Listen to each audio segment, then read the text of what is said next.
दोस्तों ठंडें शुरू हो चुकी हैं, ठंडों का जो मौसम है वो शुरू हो चुका है। अब ठंडों के मौसम में बहुत सारे लोग ऐसे होते हैं जिनके पैरों में विवाइयाँ होने लगती हैं, पैर उनके फटने लगते हैं, हाथ उनके फटने लगते हैं, चेहरा उनका फटने लगता है। तो इस तरह के लोगों में शायद ही कोई ऐसा व्यक्ति होगा जिसने पेट्रोलियम जेली का यूज़ ना किया हो अपने पैरों में लगाने के लिए, चेहरे पे लगाने के लिए, लोशन के रूप में हाथों पे लगाने के लिए, शायद ही कोई ऐसा व्यक्ति होगा। अब इसी पेट्रोलियम जेली से होम्योपैथी में एक दवा बनाई जाती है जिसे पेट्रोलियम ही कहा जाता है।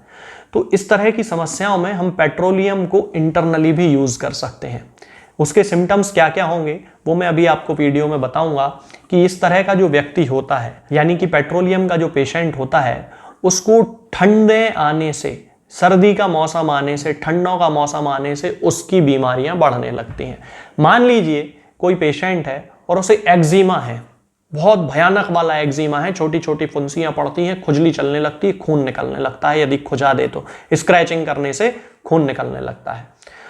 गर्मियों में ठीक रहेगा, बरसात में ठीक रहेगा, लेकिन जैसे ही ठंडों का मौसम अक्टूबर नवंबर से शुरू होगा उसकी समस्या बढ़ने लगती है। दिसंबर जनवरी तक, फरवरी तक आते आते तो वो अपने चरम सीमा पर पहुंच जाती है और पेशेंट उस एक्जिमा से बहुत ज़्यादा परेशान होता है और फिर वो डॉक्टर्स को ढूंढना शुरू करता है कि क्या करें, अब क्या करें। कुछ नहीं करना है, पेट्रोलियम की 200 पोटेंसी लेकर आना है। 200 पोटेंसी की 4 बूंद हफ्ते में एक बार पीना शुरू कर दीजिए। जिन लोगों को इस तरह के सोराइसिस की शिकायत हो, त्वचा संबंधी कोई बीमारी हो, एक्जिमा की शिकायत हो, फोड़े फुंसियों की शिकायत हो, जो कि ठंडों में ही बढ़ती है, गर्मियों में होगी पेट्रोलियम काम नहीं करेगी, बरसात में होगी पेट्रोलियम काम नहीं करेगी, एग्रावेशन होना चाहिए ठंडों में, यानी कि बीमारी बढ़ना चाहिए ठंडों में, पेट्रोलियम का कैरेक्टरिस्टिक सिम्टम है, तब पेट्रोलियम उसके बरसों पुराने सोराइसिस और बरसों पुराने एक्जिमा को भी पूरी तरह से ठीक कर सकती है। क्या करना है? 200 पोटेंसी पेट्रोलियम की लेके आना है, 4 बूंद हफ्ते में किसी भी एक दिन पीना है। सोमवार के सोमवार पी लीजिए, मंगल से मंगल पी लीजिए, ऐसा आप अपने हिसाब से डिसाइड कर लीजिए, एक ही बार पीना है। कंटिन्यू पूरी ठंडों में इस्तेमाल करना शुरू कीजिए, 4 महीने कंटिन्यू। 1 महीने में 4 डोज तो होंगे ही, 5 डोज होंगे, इससे ज्यादा तो होंगे नहीं। बस इसी तरह हर महीने 4-5 डोज उसके लेते जाइए।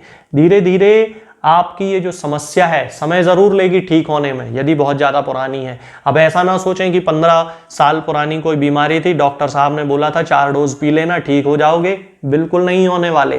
कोई भी रोग हो, आप किसी होम्योपैथिक डॉक्टर से अपना ट्रीटमेंट जब कराएं तो बीमारी कितनी पुरानी है ये सोच के उस होम्योपैथिक डॉक्टर के पास आप जाना। नहीं तो होता क्या है कि आप 15 साल पुरानी बीमारी लेके डॉक्टर साहब के पास पहुंचते हैं और डॉक्टर साहब से जादू की उम्मीद करते हैं, चमत्कार की उम्मीद करते हैं कि डॉक्टर साहब इस 15 साल पुरानी बीमारी को 15 दिन और महीने भर में ठीक कर देंगे। असंभव है, इम्पॉसिबल है। होम्योपैथी फिर ट्रीटमेंट आप लो ही मत। जिस व्यक्ति के पास धैर्य नहीं है बीमारी को ठीक होने का, उस व्यक्ति को होम्योपैथी ट्रीटमेंट लेना ही नहीं चाहिए। ये सबसे बड़ी समस्या है। फिर बाद में होता क्या है कि मरीज डॉक्टर से फिर यही कहता है कि डॉक्टर साहब 6 महीने हो गए, हमें तो अभी 50% रिलीफ मिला है। बहुत ज्यादा मिल गया 6 महीने में 50%। अगर 15 साल पुरानी बीमारी है और 6 महीने में डॉक्टर ने आपको 50% रिलीफ दे दिया तो उसको आपको थैंक यू बोलना चाहिए कि उसने इतना अच्छा काम कर दिया।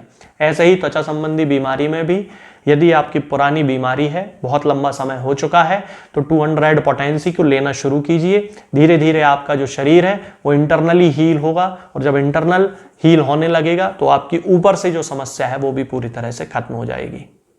इसके अलावा जिन लोगों को पेचिश की, यानी कि आंव के साथ खून आने की शिकायत होती है, दस्त लगने की शिकायत होती है, ठंडों में ये जो दस्त हैं वो बढ़ जाते हैं और दिन के समय में केवल उसे दस्त होते हैं। रात में पेशेंट बड़ी आसानी से सो जाता है, रात भर सोता है, सुबह सो के उठेगा और उसके दस्तों का जो सिलसिला है वो शुरू हो जाता है। पेचिश आने लगती है, आंव आने लगती है, खून निकलने लगता है। इस तरह के सारे सिम्टम्स को पेट्रोलियम पूरी तरह से ठीक कर सकती है। अब इसके अलावा इसको यदि खांसी की शिकायत है तो बिल्कुल उल्टे सिम्टम होंगे। दस्तों में क्या हो रहा था कि दिन में दस्त हो रहे थे, रात में सो रहा था। यहाँ पे खांसी रात भर चलती है, दिन में कोई खांसी नहीं चलती है।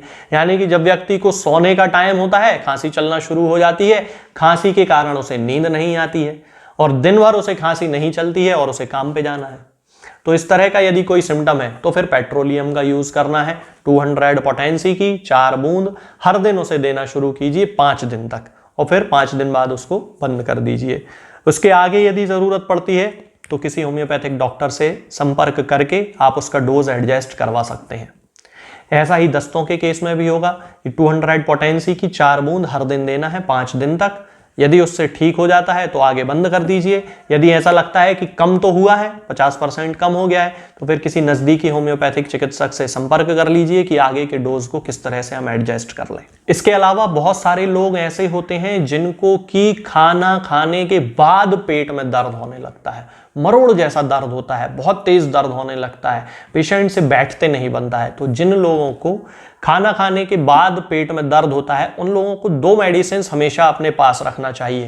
पहली होती है चैलिडोनियम, चैलिडोनियम की 30 पोटेंसी अपने पास रखना चाहिए, और दूसरी होती है पेट्रोलियम, पेट्रोलियम की 200 पोटेंसी हमेशा अपने पास रखनी चाहिए।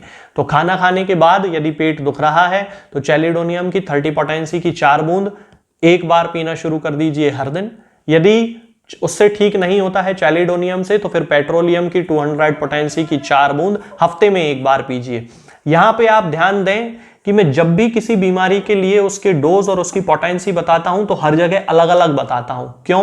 क्योंकि सिम्टम की इंटेंसिटी के बेसिस पे ये डिसाइड किया जाता है कि दवा को किस पोटेंसी में देना है और उसकी कितनी बूंद, कितनी मात्रा उसकी कारगर होगी। कभी 30 पोटेंसी की 4 बूंद दिन में एक बार दी जाती है और कभी 30 पोटेंसी की 4 बूंद दिन में 3 बार दी जाती है।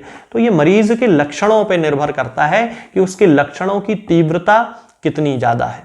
इसके अलावा जिन लोगों को सुबह उठ के एड़ी में बहुत ज्यादा दर्द होता है, हील स्पर की बड़ी शिकायत होती है, पैर जमीन पे नहीं रखते बनता है, और जब वो आते हैं क्लिनिक पे वो बताते हैं डॉक्टर साहब चलना मुश्किल है, रात भर अच्छे सोते हैं, सो के उठने के बाद बिस्तर से पैर जैसे ही जमीन पे रखते हैं तो भयंकर चुभन वाला दर्द होता है, और इतना ज्यादा दर्द होता है कि जमीन पे पैर रखने की इच्छा नहीं होती है, एड़ी में बड़ा दर्द होता है।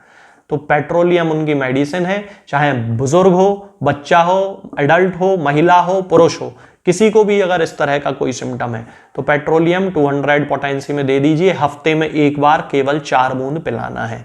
धीरे धीरे उसके ये सिम्टम ठीक होने लगेंगे, खास तौर से तब जबकि वो सिम्टम ठंड के मौसम में बढ़ जाता हो तो पेट्रोलियम 100% इफेक्टिव मेडिसिन के रूप में काम करेगी। अब ध्यान हमेशा यही रखना है कि मैं अपने हर वीडियो में आजकल आपको होम्योपैथिक दवा खाने का तरीका बताने लगा हूं कि भाई जब आपको होम्योपैथी दवा खाना है उसके आधे घंटे पहले से और आधे 1 घंटे बाद तक कुछ मत खाइए। जैसे 8:30 बजे दवा खाना है तो 8 बजे से बिल्कुल निल ओरली हो जाइए, उसके बाद 8:30 पे दवा खाइए, 9 बजे तक कुछ मत खाइए। इस बीच चाहें तो 10-15 मिनट के अंदर से पानी जरूर पी सकते हैं, और कोई जूस, दूध, कॉफी, चाय कुछ नहीं पीना है, ये ध्यान रखना है। अब कई बार ऐसा होता है कि मरीज खाना खा लेता है, दवा खाना भूल गया, क्योंकि होम्योपैथी दवा तो खाली पेट खाना थी।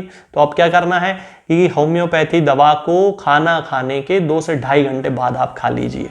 इस बीच लेकिन ये ध्यान रहे कि कोई चीज ना खाई हो आपने, ना सौंफ खाना, फिर आप उसके बाद फिर ना कॉफी पीना, ना चाय पीना, ना कुछ और जूस वगैरह कुछ नहीं लेना है, ये हमेशा ध्यान रखना है। ये जो दवा है पेट्रोलियम, ये किसी भी होम्योपैथिक मेडिकल स्टोर पे आपको बड़ी आसानी से मिल जाएगी। ऑनलाइन फार्मेसी से भी आप ले सकते हैं, जैसे चाहें आप मंगा सकते हैं, लेकिन मुझे मैसेज ना करें क्योंकि मेरी कोई होम्योपैथिक फार्मेसी नहीं है। मैं केवल एक कंसल्टेंट फिजिशियन हूं, किसी मरीज को ना दवा बेचता हूं और ना ही भेजता हूं। आज के इस वीडियो में फिलहाल इतना ही। आगे के वीडियोस में हम बात करेंगे कुछ नई बीमारियों और उनकी होम्योपैथिक दवाओं के बारे में।